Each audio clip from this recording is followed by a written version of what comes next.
यसमा चाहिँ स्वस्थकर र अस्वस्थकर बानी व्यवहार भएको यो प्लेट कार्ड हो कसैले एक्लै अर्काले नदेखाउनुहोस् होइन।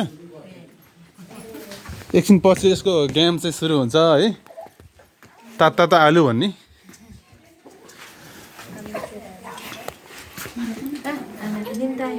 आज हामी काउसीपुर स्वास्थ्य चौकीको नियमित खोप कार्यक्रम तथा सरसफाइ प्रवर्धन कार्यक्रम अन्तर्गत छौँ। त्यसै अन्तर्गत सेसन 2 अन्तर्गतको चाहिँ एउटा सरसफाइ सम्बन्धीको खेल खेल्दैछौँ। प्रवर्धन कार्यक्रम पनि भइरहन्छ। सोही अन्तर्गत चाहिँ आजको कार्यक्रम सञ्चालन गर्न गइरहेका छौँ। यो कार्यक्रम सञ्चालन गर्नुभन्दा अगाडि चाहिँ आजको यस सरसफाइ प्रवर्धन कार्यक्रमको प्रमुख अतिथिको आसन ग्रहण गरिदिन म हाम्रो यस काउसीपुर स्वास्थ्य चौकीका प्रमुख श्री विजय यादव सरलाई चाहिँ अनुरोध गर्दछु।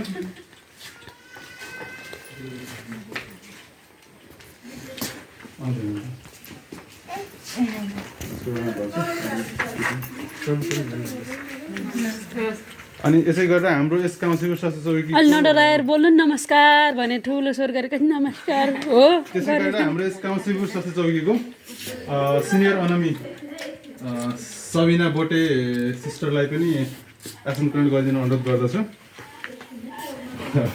आसन फर्मल त हुन्थ्यो तर ठिकै छ गरिदिउँ भनेको रेकर्डेड भएर। हजुरले क्याम्पको नमस्कार सबैजनालाई। नमस्कार। यसै गरी हाम्रो यहाँ उपस्थित सम्पूर्ण स्वयंसेविका दिदीलाई पनि यहाँ चाहिँ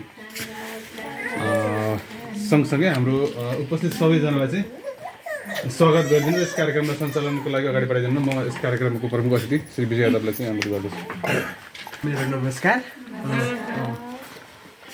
यस कार्यक्रम यो सरसफाइ कार्यक्रमको सञ्चालनको हुने महत्त्व भन्नुपर्ने हुन्छ मलाई र त्यस पश्चात सरले कार्यक्रम सञ्चालन गर्नुपर्ने हुन्छ र यस कार्यक्रममा उपस्थित भइदिनु भयो त्यसको लागि सम्पूर्णलाई स्वागत गर्दछु। स्वागत सुस्वागतम। र यस कार्यक्रमको महत्त्व भन्दाखेरि त्यो पिक्चरले नै हामीले दर्शाइरहेको छ यो कार्यक्रमको महत्त्व के हो, सरसफाइ भनेको के हो, सरसफाइ गर्दाखेरि के फाइदा हुन्छ, सरसफाइ गर्दाखेरि के फाइदा हुन्छ भनेर हेर्नु। त्यहाँ स्वच्छ परिवार सुखको आधार यो यति यो त्यो 6वटा कुरा छ नि हो त्यो सरसफाइको आधार छ के त्यो स्तम्भ हो हाम्रो। र त्यो स्तम्भ पुरा गरेपछि त्यसले त्यस्तो त्यो 6वटै कुरा जसले फ्लो गर्छ नि हो त्यो परिवार एउटा स्वच्छ परिवारको रूपमा आउँछ हैन हो। र जो स्वच्छ परिवार हुन्छ त्यो नै सुखी परिवार हुन्छ भनेर हामीले बुझ्न पर्छ है। यता सुनिराख्नु भएको छ कि नै? मैले सुन्छु, हजुरहरूको मुखबाट सुन्न चाहन्छु। मैले अघि भनि नै सकेँ होइन। त्यो 6वटा आधार हुन्छ हाम्रो सरसफाइको मुख्यतः र त्यसको महत्त्व त्यो आधारहरूको महत्त्व त्यसले स्वच्छ परिवार बनाउँछ र जो स्वच्छ परिवार छ त्यो के हुन्छ सुखी हुन्छ भनेर देखाएको छ त्यो प्याम्फलेटले। तर त्यो 6वटा आधारहरू के हो एकजनाले भनिदिनु त? यहाँ पढ्ने को हुनुहुन्छ? पढ्नु त एकचोटि त्यो 6वटै 1 देखि पढ्नु त्यहाँबाट पनि पढ्दा हुन्छ। पढेर सुनाइदिनु अनि अरूहरूले ध्यान दिएर सुन्नु है। 6 महिनाको उमेरसम्म स्तनपान मात्र गराउने, राम्ररी पकाएको र सुरक्षित खाना खुवाउने, साबुन पानीले मिची हात धुने, दुध र पानी उमालेर मात्र खुवाउने, सधैँ सफा चर्पीको प्रयोग गर्ने र बच्चाको दिशा चर्पीमै फाल्ने, बच्चालाई जन्मेदेखि 15 महिनासम्म सबै खोपहरू पुरा गर्ने। एकदम राम्रोसँग उहाँले भन्नुभयो। तर मैले एउटा गरिकन झन् प्रश्न पारिदिरहेको छु है त्यसलाई। 6 महिना उमेरसम्म स्तनपान मात्र गराउन भनेछ है। त्यो 6 महिना भनेको जुन दिनदेखि बच्चा जन्मिन्छ नि हो त्यो दिनदेखि नै काउन्ट गर्ने आफ्नो क्यालेन्डरमा। मान्छेले कसैको बच्चाको 4 महिना भएको हुन्छ र यहाँ आएर भनिदिन्छ मलाई 6 महिना भइसक्यो। उसले 6 महिना सोचेर खाना खुवाइहाल्छ आफ्नो बच्चाले। तर त्यो कहिले हाम्रो बच्चालाई 6 महिना पुरा हुन्छ भनेर कम्तीमा आफूले यकिन गरेर स्वास्थ्य कर्मीसँग पनि यकिन गरेर मात्र आफ्नो बच्चालाई यो के भन्छ थप खाना खुवाउँछ नि 6 महिना पुरा भइसकेपछि अनि खुवाउनु होला। तबसम्म आमाको दुधै खुवाउनु होला है। आफू मात्र यकिन गरेर मात्र भएन, स्वास्थ्य कर्मीसँग पनि यो दिन मेरो पुरा हुन्छ भनेर सोध्ने कुन दिन मेरो पुरा हुन्छ है। एउटा कुरा त्यो भयो। अर्को के छ राम्ररी पकाएर सुरक्षित खाना खुवाउने। राम्ररी पकाउनु भनेको पानी कति बेर उमाल्नु पर्छ त्यो कुरा हो। खाना कसरी पकाउनु पर्छ त्यो कुरा हो। त्यसपछि खानालाई सुरक्षित कसरी राख्न पर्छ, खानालाई जस्तै मिची हात धोउनु पर्छ सफा पानीले। पहिला हात सफा पानी र साबुन हात भिजाउने अनि त्यो मजाले धुने र सफालाई मजाले रगडेर र सफा पानीमा फेरि धुनुपर्छ है हात। त्यसपछि दुध र पानी उमालेको मात्र खुवाउनु पर्छ। आमाको दुध मात्र यस्तो छ कि दुध उमाल्नु पर्दैन है, बाँकी सबै दुध उमाल्नु है। आमाको दुध अथवा पानी देखि 15 महिनासम्म सबै खोपहरू पुरा गरि 5 स्वस्थकर र 5 अस्वस्थकर व्यवहार सम्बन्धीको तातो आलु भन्ने खेल हो है। अब यो खेल खेल्नु भन्दा अगाडि यसको खेलको चाहिँ नियमहरू बुझौँ। त्यही अनुसारले चाहिँ तपाईँले याद गरेर होला अनि त्यसै नियम चाहिँ हामीले पालना गरेर खेल्नेवाला छौँ है। यहाँहरू सम्पूर्णले चाहिँ गोलो घेरा गरेर बस्नुपर्छ भनेर छौँ। अब यहाँ चाहिँ के अरे यो स्थान अभावको कारणले गर्दा भनौँ अथवा यो ठाउँको कारणले गर्दा हामी यसरी पनि बसिरहेको छौँ। यसले नै गोलो घेरा मानौँ है। अनि त्यसै गरेर चाहिँ पहिलो राउन्डमा हामीले एउटा स्वस्थकर र अस्वस्थकर कार्डहरू दिनुपर्ने हुन्छ। त्यसलाई चाहिँ छुटाउनको लागि हामीले एकैचोटि चाहिँ यो स्वस्थकर कार्ड पनि अस्वस्थकर कार्ड पनि तपाईँहरूलाई चाहिँ उल्टो फर्काएर भनौँ न हामीलाई थाहा योलाई कसलाई कुन कार्ड पर्छ भन्ने कुरा कुनै पनि जानकारी नगरेर यो दिएका छन्। अनि त्यसै गरेर अर्को नियम के छ भन्दा अब यति पछि चाहिँ अब यो स्थितिमा हामी पुगिसकेका छौँ। यसपछि चाहिँ हामीले चाहिँ एउटा यो सरसफाइ सेसन सुरु हुनुभन्दा अगाडि एउटा सरसफाइ धुन भन्ने हुन्छ, त्यो गीत बजाउँछौँ होइन। त्यो गीत बजाउँदै गर्दा जबसम्म त्यो गीत आइरहन्छ नि तबसम्म तपाईँहरूले यो कार्ड नहेरेर एक्लै अर्काको हातमा दिने क्या, बुझ्नुभएको छ नि। तातो आलु भनेको यो पास उहाँले गर्नुहुन्छ उता गर्नुहुन्छ यस्तो गरिराख्ने। अनि त्यो जबसम्म त्यसो नदेखाउनु न तपाईँ तल गर्नुहोस् है। गीत बन्द हुने बित्तिकै तपाईँहरू सबैले जसको कार्डमा राख्नु जुन कार्ड रहन्छ त्यो कार्ड चाहिँ आफ्नै हातमा राख्ने। अनि हामीले चाहिँ तपाईँहरूले त्यो कार्ड हेर्नुहोस् भन्छौँ। हेऱ्यो भने कसँग स्वस्थकर कार्ड छ कसँग अस्वस्थकर कार्ड छ त्यो चाहिँ छुट्टिन्छ होइन। अस्वस्थकर व्यवहार भएको जुन कार्ड हुन्छ नि त्यो कार्ड भएको आमाले चाहिँ यो समूहबाट अथवा यो गोल घेराबाट चाहिँ छुट्टिनुहुन्छ है।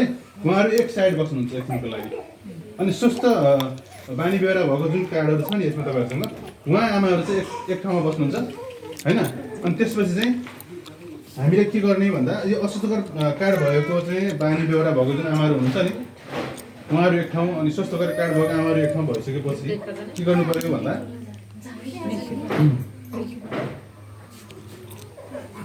अब स्वस्थकर र अस्वस्थकर कार्ड हेर्दै तपाईँहरूले त्यसको बारेमा चाहिँ जानकारी दिनु पऱ्यो क्या। तपाईँहरूले भन्नु पऱ्यो कि यो चाहिँ स्वस्थकर कार्ड भएको मान्छेले चाहिँ यसको महत्त्व के हो, यो कसरी गर्ने होइन, यो गर्दा चाहिँ हाम्रो स्वास्थ्यलाई चाहिँ कस्तो फाइदा हुन्छ अनि नगर्दा चाहिँ कस्तो घाटा हुन्छ भन्ने जस्ता कुराहरू चाहिँ तपाईँहरूले चाहिँ एक प्रश्नको उत्तर दिनु पऱ्यो।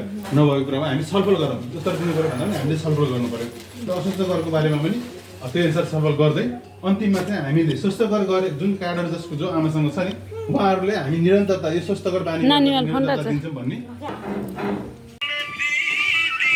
ल चलाउनु न सबैले यसलाई अर्कालाई दिनु न।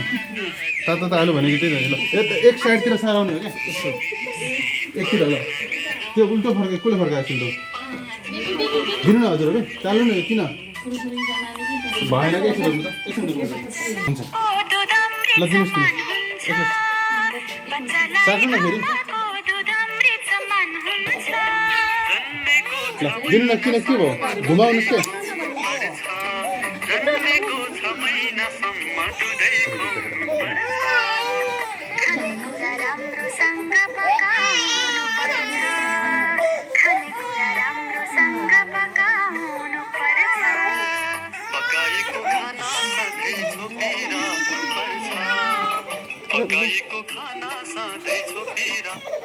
ल भयो भयो ल ल अब चाहिँ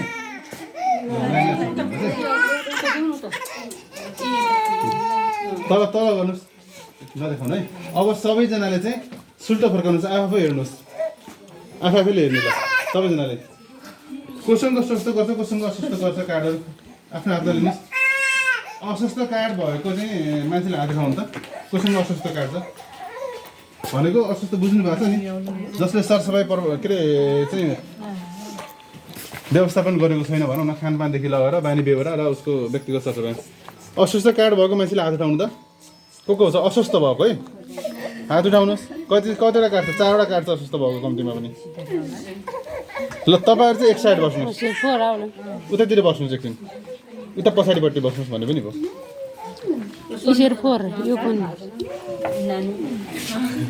ल उठ्नु हजुरहरू एकछिन उठ्नु अस्वस्थ कार्ड भएको ल अस्वस्थ भएको यो साइड बस्नुहोस् होइन स्वस्थ भएको यो साइड बस्नुहोस् त्यसो भए ठिक छ अस्वस्थ भएको यतातिर बस्नुहोस् स्वस्थ भएको यो साइड बस्नुहोस् है ल तपाईँ यतातिर बस्दैन न स्वस्थ भएको होइन तपाईँ अस्वस्थ कोसँग छ अरू अस्वस्थ भएको चाहिँ यतातिर बस्नु स्वस्थ भएको यतातिर बस्नु है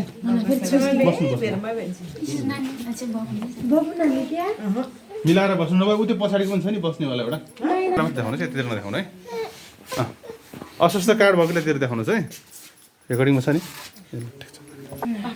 उहाँहरू चाहिँ स्वस्थ कार्डवाला है अब सबैजनाले चाहिँ आफ्नो कार्ड चाहिँ स्वस्थमा जे छ त्यो कुरा त्यो चित्रलाई मनन गर्ने के हो कस्तो कुरा बुझ्ने र अस्वस्थ कार्ड भएको मान्छेले पनि त्यो चित्रको बारेमा चाहिँ सबै कुराहरू चाहिँ ख्याल गर्नु पर्यो है त्यो चित्र के हो यसमा के गरिएको छ अस्वस्थ बानी मतलब कुन बानी चाहिँ अप्नाएको छ यसले गर्दा तपाईँहरूको बच्चालाई अथवा तपाईँहरूको परिवारलाई के हानि गर्छ होइन त्यो कुराको बारेमा चाहिँ जानकारी दिनुपर्छ एक एक गरेर पालै सबैले भन्नुपर्छ तर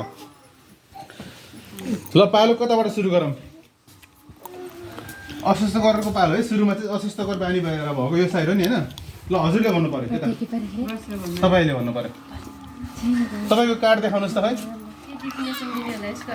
त्यसको डेफिनेसन अब त्यो कार्ड जे देख्नु भएको छ नि त्यो देख्नुहोस् त्यो चाहिँ के गरेको छ खै देखाउनु खै देखाउनुहोस् ल खै कार्ड देखाउनु त्यहाँ के गरेको छ भन्नुहोस् त कुन चित्र हो अथवा के चाहिँ त्यसमा अस्वस्थकर बानी बेहोरा गरेको छ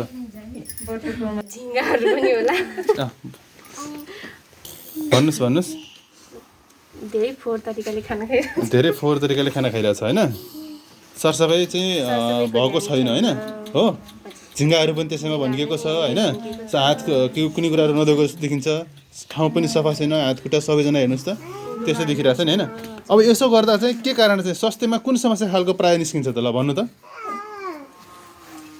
यो बच्चाले यो खाना खाँदा होइन झिङ्गा भन्केको खाना खाइरहेको छ सरसफाइ जस्तो देखिएको छैन खुल्ला छ होइन वरिपरिको वातावरण पनि सफा छैन अब यो खाना खायो भने यो बालबालिकालाई अथवा यो बालकलाई भनौँ है त बच्चालाई चाहिँ कुन समस्या चाहिँ हुनसक्छ स्वास्थ्य सम्बन्धी मुख्यतया झाडा पखाला हुन्छ हो झाडा पखाला हुन्छ होइन झाडा पखालाबाट बस्नलाई अब के गर्नु पर्यो त सबैजना के बानी अप्नाउनु पर्यो तपाईँहरूको साथीहरू सबैले बुझ्न गरेर भन्नुहोस् चित्र यतातिर देखाएर भन्दा नि हुन्छ आफैले पनि भन्दा पनि हुन्छ ल भन्नु खाना खानुभन्दा अगाडि साबुन पानीले हात धुनु पर्यो यसरी खुल्ला ठाउँमा खाना खानु भएन सरसफाइ युक्त भएको खानेकुरा मात्र खान पर्यो होइन अनि वातावरण पनि खानेकुराहरूको वरिपरि जो हुन्छ नि हामी बस्ने ठाउँमा पनि सबै हाम्रो भान्सेदेखि लगेर सबै कुराहरू सरसफाइ हुन पर्यो हामीले खाने भाँडाकुँडा पनि सफायुक्त हुनु पर्यो होइन अनि हामीले खाने खानालाई पनि यसरी झिङ्गाबाट भन्किन झिङ्गा अथवा माखाहरू हुन्छ नि यिनीहरू भन्किनबाट चाहिँ जोगाउन पर्यो ढाकेर राख्ने होइन हो बालबालिकालाई चाहिँ सफा स्वस्थ खानेकुरा खान पर्यो जसले गर्दा यो झाडा पखाला जन्ने रोगहरू नलागोस् भन्नको लागि होइन हो ल धन्यवाद छ हजुर अब तपाईँको चित्र देखाउनुहोस् त के छ त्यहाँ के हो यो चित्र चाहिँ के होला भन्नु त के होला के देखाएको छ चित्रमा भन्नुहोस् भन्नु न कस्तो खालको चर्बी हो भन्नु त कस्तो खालको चर्बी छ हेर्दाखेरि यहाँ सुन्ने तरिकाले भन्नु पर्यो यो चाहिँ चर्बी हो ठिक छ चर्बी हो तर कस्तो छ खुल्ला छ होइन यो कुनै व्यवस्थित चर्बी छैन नि न त यो चाहिँ सरसफाइ पानीको व्यवस्था छ यसमा हेर्दा न कुनै सफा छ हो कि होइन अनि खुल्ला ठाउँको छ होइन यो चित्रमा त्यही देखाएको छैन त यसरी नै दिशा गर्दा हामीलाई के हुन्छ त के समस्या निस्किन्छ जस्तो यहाँ भएको झिङ्गाहरू माछाहरू चाहिँ हाम्रो खाना अथवा हाम्रो वातावरणमा चाहिँ जान्छ जसले गर्दा हाम्रो खाना पनि दूषित हुन्छ हाम्रो वातावरण पनि दूषित हुन्छ होइन अनि यो कुनै पनि रोगको मुख्य जड के हो झिङ्गा तथा माछाहरू हो नि होइन किनभने यिनीहरूले चाहिँ एउटा ठाउँको फोहोर अर्को ठाउँमा चाहिँ लगेर हाम्रो खाना वा हाम्रो वातावरणलाई दूषित गरिदिन्छ जसको कारणले चाहिँ हामी बिरामी अथवा रोगबाट सङ्क्रमित हुन्छौँ होइन हो त्यसो नहुन दिनको लागि के गर्नु पर्यो त ल भन्नुहोस् त। यो खुल्ला चर्पी छ होइन, फोहोरयुक्त छ होइन, अनि हेर्नु त कुनै पनि पानीको व्यवस्था छैन, सरसफाइ भएको छैन, हेर्दा पनि एकदम धुलो माटो जस्तो खालको, दिशाहरू पनि राम्रोसँग नगएको जस्तो खालको छ, हो कि होइन? अनि गन्ध पनि उस्तै आउने देखिएको छ होइन। अनि त्यसै गरेर तपाईँको त्यस्तै खालको फोहोर छ कि हेर्नु त यो भान्सेको कि कताको घाँसहरू त्यतातिर छ, यो यस्तो खुल्ला, वरिपरि वाल पनि छैन नि होइन। एउटा त समाजमा इज्जत प्रतिष्ठा पनि रहेन खुल्ला ठाउँमा दिशा गर्दा। तपाईँहरू गर्न सक्नुहुन्छ कसैले खुल्ला ठाउँमा दिशा? सकिन्न नि होइन। हो अब बच्चाहरूलाई पनि यसरी ठाउँमा गर्न सकिँदैन नि, हो कि होइन? बच्चा पनि त मान्छे हो नि, उसको पनि त दिशा फोहोर्यो भने होइन र। हामी ठुलो मान्छेको मात्र दिशा फोहोर, सानो बच्चाको चाहिँ फोहोर हुँदैन भन्ने छैन नि। त्यहाँ पनि कीटाणु हुन्छ, जीवाणु हुन्छ, जसले गर्दा हाम्रो खानालाई फोहोर गरिदिन्छ अथवा हाम्रो स्वास्थ्य वातावरणलाई चाहिँ दूषित गरिदिन्छ। यसबाट जोगिनको लागि के गर्नु पऱ्यो? सर्वप्रथम त हामीले आफ्नो दिशा विसर्जन गर्ने जुन हाम्रो टोइलेट हुन्छ त्यो चाहिँ व्यवस्थित रूपमा हुनु पऱ्यो होइन। व्यवस्थित भनेको चारै वाल भएको होइन, बाहिरको झिङ्गा माखाहरू भित्र सकेसम्म नजाओस् होइन, अनि पानीको मात्रा पर्याप्त होस्, सरसफाइ राम्रोसँग भएको होस्, त्यहाँ गन्ध नहोस्, दिशाहरू सबै कुरा राम्रोसँग बगेको होस्, त्यस्तो खालको हुनु पऱ्यो। जसको कारणले के हुन्छ त हामीलाई यो के अरे फोहोरबाट हुने खालका रोगहरू छ नि, ती रोगहरूबाट जोगिन सकियोस् क्या है। यसको कारण यसको चाहिँ यो चित्रको चाहिँ उद्देश्य त्यो हो, बुझ्नुभयो नि? त्यो कुरा बुझाउनु खोजेको यस्तो कुराहरूबाट चाहिँ यो फोहोर चाहिँ पानी व्यवहार नअप्नाउने भन्ने कुरा बुझेको। यहाँहरू सबैजनाले बुझ्नु भएको छ? उता छेउकोले सुन्नु भएको छ हजुरले? चकाहाम ल्याहा अनि चक्कु ल्याहा, यो भाँडामा काटेको छ कि केही देखिया होइन। केही पनि देखिएको छैन, भाँडामा काटेको, ठिक छ। अनि यो चित्रले चाहिँ के भन्न खोजेको होला ल भन्नुहोस् त हजुरले? केही पनि अप्ठ्यारो नमानेर हजुरको साथीहरूले पनि सुन्ने तरिकाले, किनभने यो अस्वास्थ्यकर पानी व्यवहार भनेको तपाईँहरूले नअप्नाउन् भन्ने कुराको लागि हो क्या, बुझ्नुभयो नि? उहाँहरूले सुन्नु पऱ्यो कसैले यस्तो बानी व्यवहार अप्नाइरहेको छ भने पनि आजदेखि यो चाहिँ नगर्नुपर्ने रहेछ भन्ने कुरा ख्याल गरून् भन्नको लागि चाहिँ यो खेल खेलाएको हो।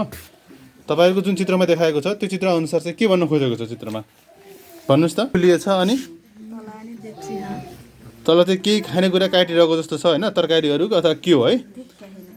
अनि बच्चा चाहिँ कस्तो छ हेर्नु त? बच्चा कालो छ, हेर्दाखेरि के छ, के गरेको छ बच्चाले?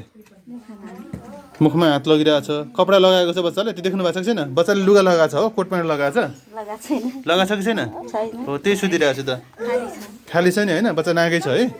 अनि आमाले पनि बच्चालाई राम्रोसँग समातेको छ र व्यवस्थित तरिकाले समातेको छ, उसको खुट्टाहरू पनि त्यही छ हेर्नु त, त्यसले लुगा लगाएको छैन, बच्चाले कुनै हात मुखमा राखेको छ, आमाको पनि हातहरूमा सरसफाइ जस्तो छैन, फोहोरहरू चाहिँ देखेको जस्तो छ, भाँडाहरू त्यस्तै छ होइन, आफ्नो लुगा कपडा पनि अलिक फोहोर मैलो जस्तो खालको देखिने, बच्चाहरूले लुगा नलागेको जस्तो देखिने होइन। त्यसैमाथि फेरि आफू हजुर हजुर अलिक जोडले भन्नु पऱ्यो, मैले सुनिनँ, तपाईँले पनि सुन्नुभयो कि भएन खै? भन्नुहोस् भन्नुहोस् ल, सुन्नुहोस् है त के छ त भन्दा यसमा उसले चाहिँ एउटा पन्यु भन्छ, के भन्छ यसलाई? पन्यु भन्छ हो, पन्यु छ होइन, भात कि के समथिङ, अब भात पस्किने पन्यु हो है। अनि त्यसमा एउटा कचरा जस्तो देखिन्छ, त थाली हो कि के हो, उतातिर थाली पनि छ होइन। यता मुनि चाहिँ कस्तो छ, माटो भएको घर छ नि होइन, माटो भएको घर भयो भने सरसफाइ नभएको खालको, झाडुहरू नलगाएको जस्तो खालको देखिन्छ, फोहोरहरू देखिन्छ नि कता कता, हो कि होइन भन्नु त? त्यस्तो छ। अनि मुख्यतया त त्यो पन्युमा जम्मै माखाहरू हुन्छ नि, झिङ्गाहरू माखाहरू चाहिँ बसेको छ हेर्नु त। अब यही पन्युले यो झिङ्गाहरू बसेको पन्युले खाना पस्किँदा के होला त? रोग लाग्छ नि होइन, हो कि होइन? तपाईँ हामीले यस्तो पानी गर्छौँ गर्दैनौँ? झिङ्गाहरू भन्केको त्यस्तो गर्छौँ गर्दैनौँ? गर्दैनौँ नि होइन। यो झिङ्गाहरू किन भन्केको थाहा छ? धेरै सफा भएर भन्केको हो, धेरै मिठो भएर भन्केको हो त्यो भात चाहिँ। सबैजना ध्यान दिनुहोस् है। हो सरसफाइ नभएर पनि झिङ्गाहरू घरभित्र आँगनहरू आउँछ नि होइन। हामीले घर सफा गऱ्यौँ राम्रोसँग भने, आँगन सफा गऱ्यौँ भने झिङ्गाहरू प्रायः जस्तो आउँदैन नि होइन, हो कि होइन? आउँदैन भन्न त मिलेन, तर चाहिँ कमाउँछ हो। अनि हामीले घर आँगन हाम्रो चाहिँ जो आँगनलाई बढाएर राम्रोसँग भने, सरसफाइ राख्यो भने होइन, अनि हामीले खानेकुराहरू भाँडाहरू पनि हेर्नु त जम्मै धोएको जस्तो देखिन्छ त छैन नि है, फोहोर जस्तो देखिन्छ, कता कता अलि लेउ लागेको जस्तो देखिने होइन, कालो कालो जस्तो खालको धब्बा भलाएको जस्तो खालको देखिन्छ। यस्तो कुराहरू गर्दा झन् झिङ्गा माछाहरूलाई चाहिँ आकर्षित गर्छ क्या। उनीहरूले उसको जात नै के हो त, फोहोरमा खेल्ने हो नि होइन, झिङ्गाहरूको त हो। यो झिङ्गाहरू यस्तो चाहिँ यो यस्तो गर्दा के हुन्छ त, फेरि त्यही हाम्रो खानेकुराहरू दूषित भयो, फोहोर भयो होइन, प्रदूषित भयो। अनि अन्तिममा चाहिँ हामीले त्यही कुरा खान्छौँ, खाँदाखेरि फेरि हामीलाई रोगहरू लाग्छ, झाडा पखाला जस्ता रोगहरू भए होइन। अरू जति पनि फोहोरबाट लाग्ने रोगहरू छन् नि तिनीहरू रोगबाट लाग्दाखेरि चाहिँ हामी फेरि बिरामी हुन्छौँ। यो नहुन दिनको लागि फेरि के गर्नु पऱ्यो? कुरा त्यही हो, हामीले चाहिँ सरसफाइमा ध्यान दिनु पऱ्यो। सरसफाइ के पन्यु मात्र धोएर सरसफाइ हुन्छ त्यसमा? हुँदैन नि होइन। पन्यु सँगसँगै के गर्नु पऱ्यो? पहिला त हाम्रो आँगनहरू सरसफाइयुक्त हुनु पऱ्यो, हाम्रो घरहरू राम्रोसँग बढारेको अथवा पोचा लागेको सफा भएको हुनु पऱ्यो होइन। अनि त्यसै गरेर हाम्रो भाँडाकुँडा राम्रोसँग सफा भएको हुनु पऱ्यो होइन। अनि खानेकुरालाई राम्रोसँग छोपेको हुनु पऱ्यो होइन। यस्तो भाँडाहरू भात हामी सबै पस्किन्छौँ, पस्किसक्यो भने यसलाई पनि छोपेर राख्नु सक्नु पऱ्यो नि त होइन। हो त्यस्तो चाहिँ गर्नु पऱ्यो भन्ने कुरा हो यसको चाहिँ उद्देश्य चाहिँ। बुझ्नुभयो नि? ल यहाँहरू चारैजनालाई चाहिँ धन्यवाद छ।